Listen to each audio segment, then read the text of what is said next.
Hello everybody, and this is Sam from the Tuts Twins, or TwinTuts, I think.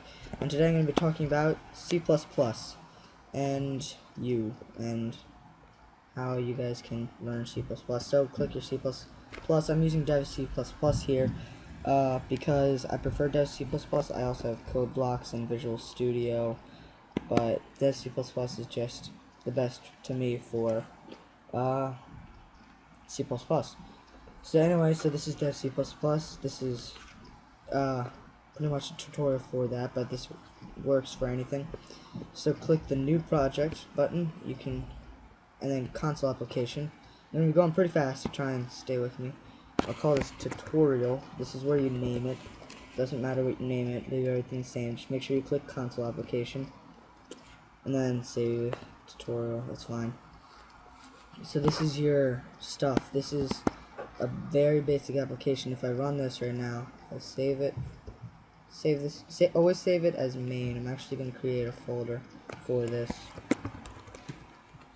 and because it can interfere with things, just save it as main. Doesn't matter. And then if I go over here and run it, then it's going to just have this black screen, the command prompt. It's going to say press any key to continue. So just press the key. So first off, let me get rid of all this stuff. It's being kind of laggy here. There we go.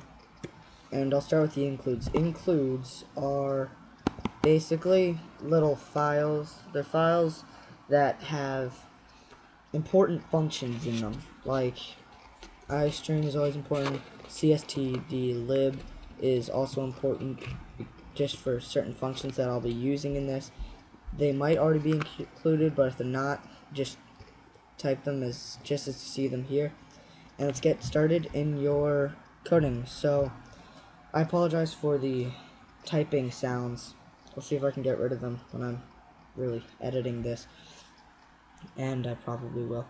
So here we go. Your first thing, type in int, which stands for integer, which is whenever you make your main function, which is what I'm making right now, then you always use int, integer. Then type in main, because it's simple, sweet, to the point, and then main is like, you always want to use main for your main function. Then starting parentheses, ending parentheses, press enter, and then have a starting bracket, not parentheses, but a starting bracket, and press enter again.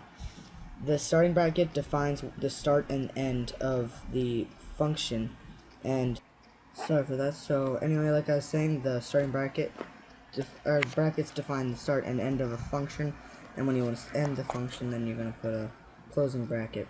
So anyway, for our first program, we're going to be making the Hello World program. So type in cout and 2 less than symbols, and then quotations, 2 quotations, and just type on the inside, hello world, because that's what we're doing. We're saying hello to the programming world. Cout literally means C, the language, and then outputting text. Or you can also cout a variable if we had any variables, which I'll go over later. And so yeah, and then you're gonna end it with this semicolon, which is what you're always gonna do if you ever end something. Press, oh, you know what, I forgot something. We're gonna be type in using namespace std, and that's just gonna, that's another, it's kind of like an include. It helps with recognizing things.